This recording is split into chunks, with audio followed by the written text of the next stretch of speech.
gang stalked badly. Said somebody call 911. He's being gang stalked badly. He's out there yelling. Somebody call 911.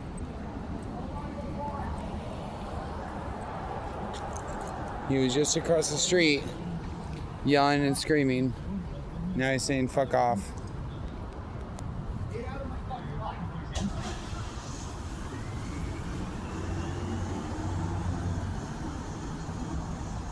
So this is the type of shit to try to delegitimize somebody else, to say it's gang stalk.